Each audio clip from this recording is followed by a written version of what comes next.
नमस्कार मित्रांनो, साधी माणसे या मालिकेच्या आजच्या भागामध्ये आपण बघणार आहोत की ते निरूपा बाहेर येते आणि म्हणते मीरा माप ओलांडून घरात ये. आता मात्र सत्या निरूपाकडेच बघू लागतो. तेव्हा सत्या त्याच्या बाबांना बोलतो, ए बाप, हे काय बोलते ही निरूपा? माझा तर विश्वासच बसत नाहीये. मस्करी तर करत नाहीये ना? तेव्हा लगेच रवी बोलतो, नाही रे सत्या दादा, मम्मा ना मगाशी मस्करी करत होती, आता ती सिरियसली आहे बरं का. तेव्हा लगेच सत्याचे बाबा बोलतात, मीरा चल बरं, तुझं औक्षण करतो मी. असे म्हणून मीराचे बाबा औक्षण करतात आणि म्हणतात, आता उजव्या पायाने माप ओलांड आणि घरात ये बरं. तेव्हा आजी बोलते, हो हो चल मीरा, आता तुझा गृहप्रवेश होणार आहे, चल पटकन माप ओलांड बरं. त्याच वेळेस लगेच मीरा म्हणते, पण मी एकटी कशी माप ओलांडू? जोडीने घरात यायचं असतं ना. पण हे तर आधीच घरात जाऊन बसलेत. आता मात्र सर्वजण सत्याकडे बघू लागतात. तेव्हा मीरा ही आता सत्याकडे बघत गालातल्या गालात हसत असते. तेव्हा लगेच आजी बोलते, अरे सत्या, तिकडे काय जाऊन बसलाय, चल ना. तरी ते सत्या म्हणत असतो, या धूमकेतू बरोबर लग्न केलंय, पण आयुष्यभर आता डोक्यावरती मीरा वाटते की काय माझ्या, यायचं नाही एकटीने. तेव्हा सत्या बोलतो, माझा ना गृहप्रवेश झालाय, त्यामुळे मी इथे बराय, निवांत बसलोय मी, तेव्हा मी नाही येणार आता. तेव्हा मीरा बोलते, पण आजी, एकटीनं कसा गृहप्रवेश करायचा? जोडीने हवा ना सर्व काही.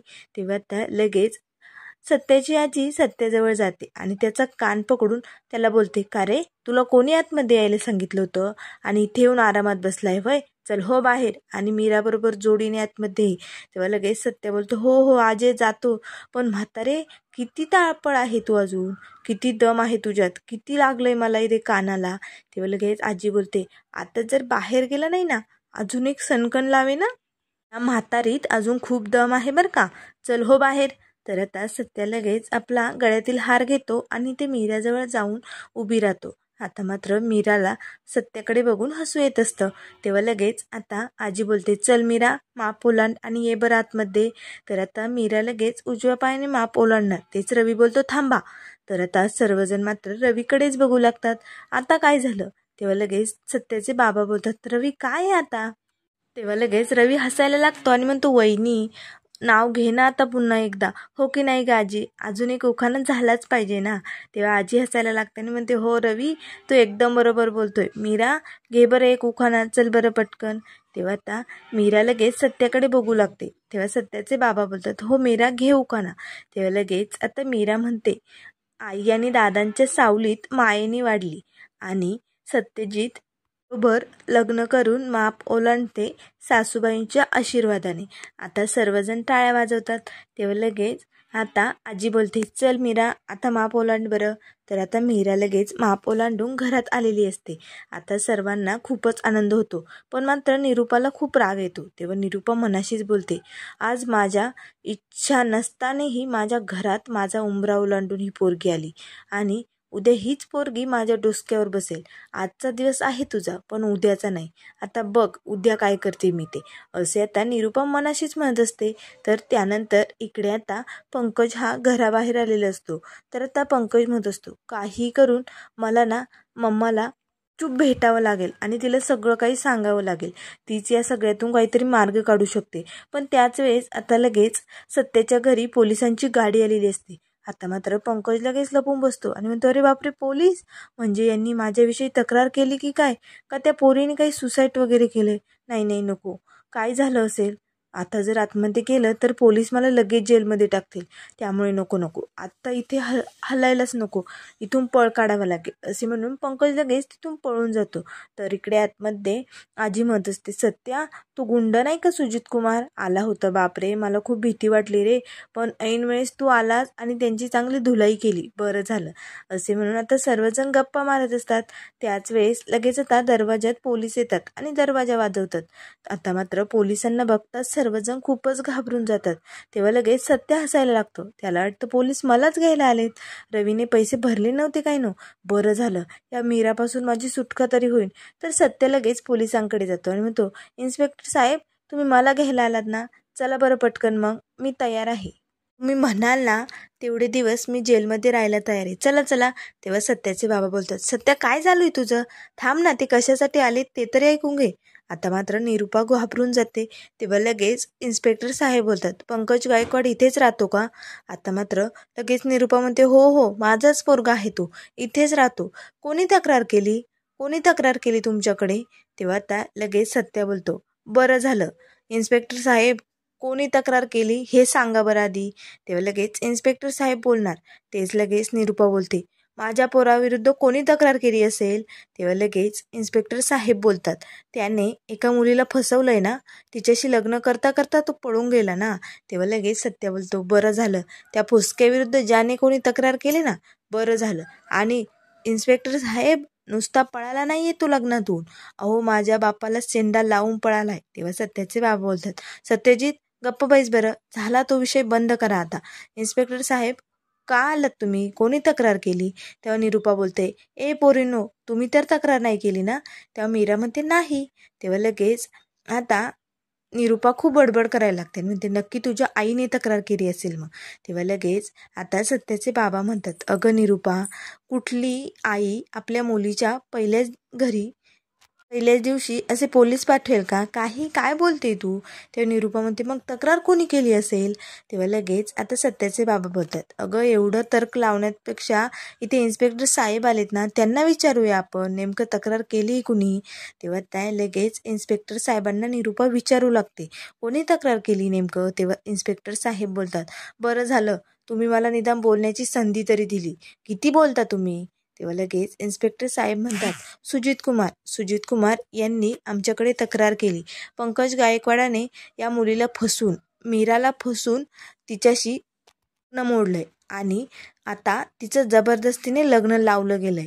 तर आता लगेच इन्स्पेक्टर साहेब मीराजवळ येतात आणि म्हणतात, सांग, तूच आहे ना मीरा, तुझं जबरदस्तीने लग्न लावलंय ना, तो पंकज पळालाय ना? आता मात्र निरूपा मनाशीच म्हणत असते, अरे बापरे, आता ही पोरगी जर खरं बोलली ना, तर माझा पंकज जेलमध्ये जाईल वाटतं, हे पोलीस त्याला नक्की हुडकून काढतील आणि पकडतील. तर आता सर्वजण मीराकडेच बघू लागतात. तेव्हा लगेच मीरा बोलते, नाही इन्स्पेक्टर साहेब, माझं आधी लग्न ठरलं होतं पंकज बरोबर, पण हे लग्न मी माझ्या मर्जीने केलंय, सत्यजित गायकवाड बरोबर. माझ्या इच्छेनुसार माझं त्यांच्याबरोबर लग्न झालंय. तो पंकज हा मुलगा खरं तर माझ्या लायकीचा नव्हताच, म्हणून त्यालाही लग्न करायचं नव्हतं आणि तोही गेला आणि मीही त्याच्याबरोबर असणारं लग्न मोडून टाकलं. तेव्हा लगेच इन्स्पेक्टर साहेब बोलतात, म्हणजे तुम्ही खुश आहात ना? तेव्हा मीरा म्हणते, हो, पण माझी एक कंप्लेंट आहे, तुम्ही ना त्या सुजित कुमारला हवं तर जेलमध्ये टाका, तो ना चांगला माणूस नाही, त्यामुळे प्लीज तेवढं कराल ना इन्स्पेक्टर साहेब? तेव्हा इन्स्पेक्टर साहेब बोलतात, तुम्हाला जर तक्रार द्यायची असेल तर पोलीस स्टेशनला यावं लागेल, मग आम्ही त्यावरती ॲक्शन घेऊ शकतो आणि सुजित कुमारला आत टाकू शकतो. तेव्हा लगेच मीरा म्हणते, ठीक आहे. तेव्हा लगेच इन्स्पेक्टर साहेब म्हणतात, मग चला ठीक आहे, जर मुलगी इथे खुश असेल तर काही प्रश्नच येत नाही, चला आम्ही निघतो. असे म्हणून आता इन्स्पेक्टर साहेब तिथून निघून जातात. तेव्हा आजी बोलते, बघितलं सुद्धा, याला म्हणतात घरची लक्ष्मी, बघ घरात आल्या आल्या कसं सगळं सांभाळून घेतलं. तेव्हा त्या निरूपा मात्र तिच्याकडे रागानेच बघत असते. आजी बोलते, चल सत्या आणि मीरा, देवाचं दर्शन घ्या बरं देवाऱ्यात, चला पटकन. तेव्हा सत्याचे बाबा बोलतात, चल बरं, तुला ना आता सत्याची रूम सजवायची, पण सत्याची रूम खूप छोटी, आपण ना त्या दोघांना पंकजची रूम देऊया, चला बरं सजवून काढा ती. तेव्हा लगेच मधू म्हणते, हो हो काका, मी पण मदत करते.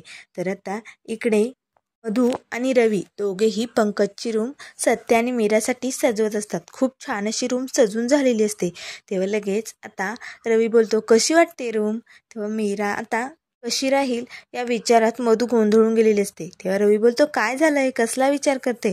तेव्हा मधू म्हणते, काही नाही रे, माझ्या ताईचाच विचार करते, बघ ना, हे सत्यदाजी तिच्याशी नीट वागले तर बरं आहे. तेव्हा रवी बोलतो, अगं आज सत्यदा दिसतो तसा नाहीये, तो खरंच खूप चांगला आहे. तेव्हा मधू बोलते, पण तुझी आई मीरा ताईची सासूबाई किती डेंजर आहे. तेव्हा रवी बोलतो, अगं तिचं नको मनावर घेऊ, ती खूप चांगली आहे. तेव्हा आता लगेच रवी बोलतो, मग तुझा काय लग्नाचा विचार आहे? तेव्हा मधू बोलते, नाही, ताईचं लग्न पाहिलं ना, त्यामुळे मी फायनल करून टाकले, मी तर लग्न करणारच नाही बाबा. तेव्हा रवी बोलतो, जा, काही नको बोलू, मुली असंच म्हणतात आणि मग लग्न करतात. तेव्हा मधू म्हणते, नाही रे बाबा, मला नाही करायचं, तुला घाई असेल तर तू करू शकतो. त्यावर लगेच रवी बोलतो, नाही, मी असं लग्न नाही करणार, मी अरेंज मॅरेज बिलकुल करणार नाही, मी लव्ह मॅरेज करणार आहे, प्रेमात पडून लग्न करणार आहे. तेव्हा मधू म्हणते अरे बापरे. त्याच वेळेस लगेच आता सत्याचे बाबा तिथे येतात आणि म्हणतात अरे वा, खूप छान सजवली रूम, पण हे पंकज आणि मीरा नाव आणि पंकजचा फोटो तसाच आहे, त्यामुळे हे पंकजचं नाव काढून टाका आणि त्याचा फोटोही काढून टाका. त्याच वेळेस निरूपा येते आणि म्हणते थांब, पंकजचं नाव आणि फोटो तसाच राहील. आणि हे काय चालू आहे त्याच्या रूममध्ये, ही माझ्या पंकजची रूम आहे. तेव्हा सत्याचे बाबा बोलतात अगं मीच त्यांना सजवायला सांगितली, आता पंकज तसाही इथे नाही आहे ना, मग सत्याची रूम लहान आहे, दोघे राहतील ना नवीन जोडपे इथे. तेव्हा लगेच निरूपा आता ते सगळं सजवलेलं सामान तोडफोड करू लागते आणि म्हणते सगळ्यांना शेवटचं सांगते, ही माझ्या पंकजची खोली आहे आणि तो आज ना उद्या घरी येणारच आहे, त्यामुळे त्या पनोतीला या घरात ठेवण्याची गरज नाहीये, तो त्याच्या रूममध्ये राहील. असे म्हणून आता लगेच निरूपा तिथून रागानेच निघून जाते. तर इकडे बाहेर आता मीरा देवाचा नमस्कार करत असते, तेव्हा आजीही सत्याला नमस्कार करायला लावते आणि सत्याला विचारते तुझ्याकडे बाळकृष्ण दिला असेल गुरुजींनी, दे बरं. तेव्हा सत्य म्हणतो नाही दिला आजी. तेव्हा आजी बोलते खिशात बघ ना. तर आता सत्या लगेच खिशात हात घालतो, तर आजीने ती मावाची पुडी म्हणून त्याने ठेवलेली असते ना, त्यात बाळकृष्ण असतो. आता दोघेही त्याची पूजा करून देवाऱ्यात ठेवतात. आता मात्र आजी दोघांकडे बघत असते. तर त्यानंतर मित्रांनो पुढील भागामध्ये आपल्याला बघायला मिळेल, इथे आजी, सुधाकर, रवी आता सर्वजण मीरा आणि सत्याचे लग्नाचे खेळ खेळवत असतात. तर आता लगेच मीराच्या मुठीत आजी एक अंगठी ठेवते आणि सत्याला बोलते मीराच्या मुठीतून ही अंगठी काढून दाखवायची, तरच तू राज करशील, नाहीतर मीरा राज करे ना तुमच्या संसारात. आता मात्र सत्या मीराचा हात पिरगाळतो आणि ती अंगठी काढतो आणि म्हणतो बघ आजी, हा सत्या त्याचंच राज चालू ठेवणार बरं का. तर त्यानंतर आजी आता दुधामध्ये अंगठी टाकते आणि म्हणते आता ही अंगठी दोघातून ज्याला सापडेल ना, तोच हा खेळ जिंकेल बरं का. आता मात्र त्या पाण्यात अंगठी शोधत असताना मीरा लगेच सत्याच्या हाताला जोरदार तिची चिमटा घेते. आता मात्र सत्य जोरात ओरडतो. मीरा अंगठी बाहेर काढते आणि म्हणते कसं आहे ना, खेळ खेळायला मलाही आवडतात, मग ते खेळ असो किंवा आयुष्याचे खेळ असो. आता मात्र सत्य मीराकडेच बघत असतो. त्यामुळे मित्रांनो अशाच मालिकेंच्या अपडेट पाहण्यासाठी चॅनलला लाईक करा, सबस्क्राईब करा.